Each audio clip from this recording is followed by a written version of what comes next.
6:36, Nashville's Morning News on Super Talk 99.7 WTN. Your weather for today, a high of 79 and cloudy.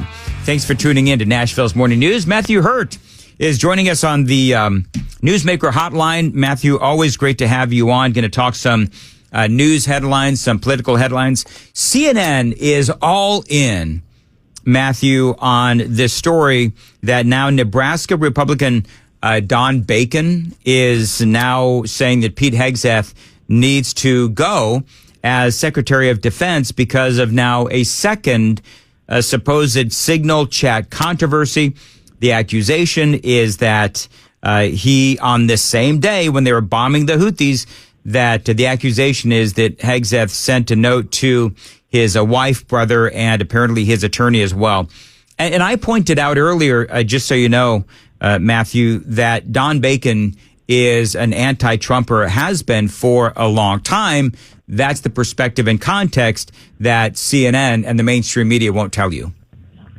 You're absolutely right, Dan. And what people like Don Bacon and others smell is blood in the water. Any opportunity to take a swipe at the president, his administration, and in particular Pete Hegseth, who had a rocky confirmation process coming in.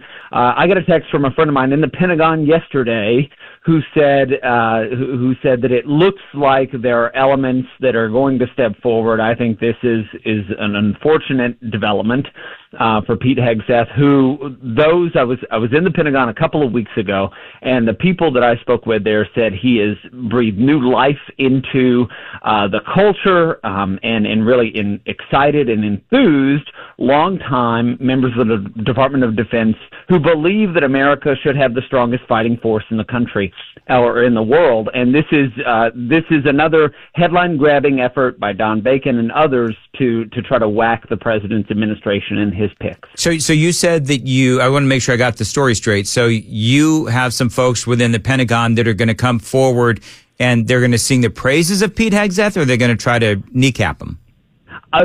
So I don't know if my friends are going to come forward publicly, but they've noted that it appears that this is a tone change, and that the individuals outside the Pentagon are looking for someone in this administration to whack, and Hegseth seems to be an easy target. So the folks that I speak with in the Pentagon are supportive of the Secretary of Defense, and they say that, again, he's breathed new life into this branch of service, into the Department of Defense. He was a much-needed change after 4 years of the Biden administration. In fact, the folks that I talked to in the Pentagon said they were well on their way to retirement if Kamala Harris had been elected, just because of the way the left and the Biden administration had treated the Department of Defense. I asked somebody, like I said, I was in the Pentagon a few weeks ago. I asked somebody, you're at 24 years. What's the process for retirement? And he said, I could go upstairs right now, push a button on a computer, and be out of here in 3 months. And he said, and 4 months ago, I almost did that. If it weren't for Donald Trump's election, I think a number of longtime servicemen and women would have walked out the door. Interesting. Well, we'll have to see what happens with Pete Hegseth. There's some audio out there of Donald Trump. I did play it earlier, where he is still seemingly fully behind Pete Hegseth. You and I both know, Matthew Hurtt is joining us. Matthew, you and I both know that for the folks on the left and the media, they need to take out as many of these Donald Trump cabinet members as they can. They were especially vitriolic to Pete Hegseth, and of course that does continue to this day. I don't know if you've seen this, Matthew, but Elizabeth Warren, have you seen this? This audio went viral where he has been asked, or she was asked about why it is that she said that Joe Biden was mentally sharp during his administration. And we all know that Joe Biden wasn't. But she was on a podcast, and this podcaster actually asked her, why did you say that Joe Biden was mentally sharp? Listen to this. Do you regret saying that President Biden had a mental acuity? He had a sharpness to him. You said that up until July of last year. I said what I believe to be true. And you think he was as sharp as you? I said I had not seen decline. And I hadn't at that point. You did not see any decline from 2024 Joe Biden to 2021 Joe Biden? Not when I said that. You know, the thing is, he was sharp. He was on his feet. I saw him. Live event. I had meetings with him a couple of times. Senator, on his feet is not praise. He can speak in sentences is not praise. All right. Fair enough. Fair enough. Look, the question is, what are we going to do now? Okay. Now, if you folks haven't seen that video, I mean, it's everywhere. And you could tell she's very uncomfortable. And she thought this was going to be, Matthew, a friendly interview. She's looking at the interviewer like, please stop asking me these questions. And the interviewer just kept right on going. I thought it was interesting. You know, Joe Biden, as you know, Matthew Hurtt joining us, Joe Biden has come out now and he's making speeches, and he has sort of reemerged, much to the dismay of Democrats, because I think that he does represent, number one, a very dark time for Democrats, the presidential election of 2024, but also just the entire time that Joe Biden was in office. And so now that he's come back and he's giving speeches, it just reminds the American people how bad he was and why they supported Donald Trump. Well, Dan, I want your listeners to think about what they just heard with Elizabeth Warren. And what we hear here are three things. We hear a refusal to admit she was wrong at the very beginning. The second thing here is a matriarchal tone that she takes, this very condescending tone in her voice. And then the third thing at the very end is she pivots away from having to answer the question.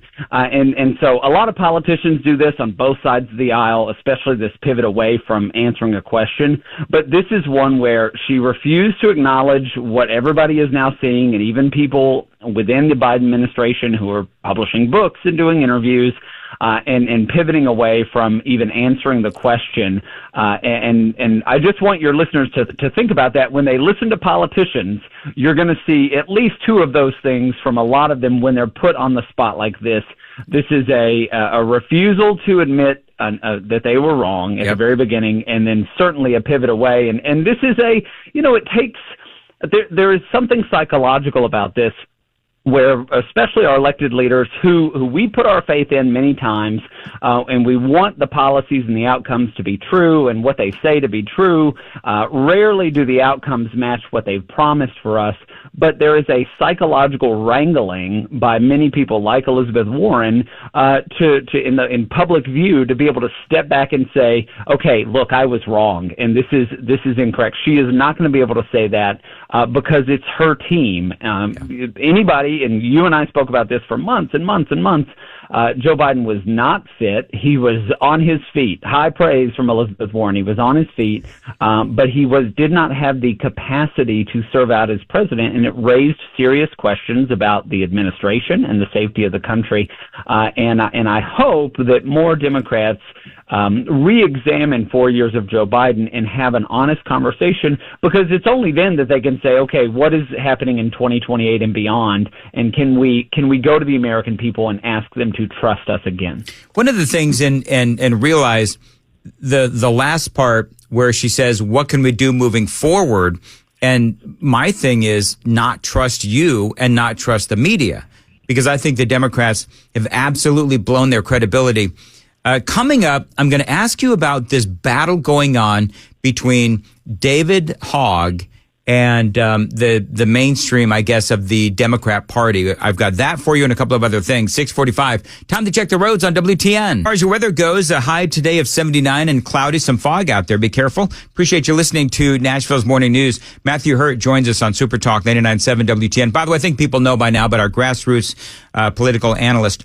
So there is a battle going on right now, Matthew, as you know. I mean, we're just talking about this within the Democrat Party, where you have now David Hogg, and everybody knows he's from Florida. He was a student at Parkland, I think, high school, and they had the big shooting there a while ago, and he was very vitriolically anti-two-way.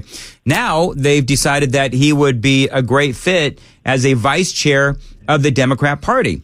And the other day, he took out none other than James Carville. The most insane thing I ever heard is the vice chair of the Democratic National Committee is spending $20 million running against other Democrats. Are we supposed to run against Republicans? So that is James Carville, who is talking about David Hogg, who David Hogg and his organization is going to spend $20 million trying to primary Democrats in safe seats in safe districts because he wants more vocal Democrats. He wants less passive Democrats.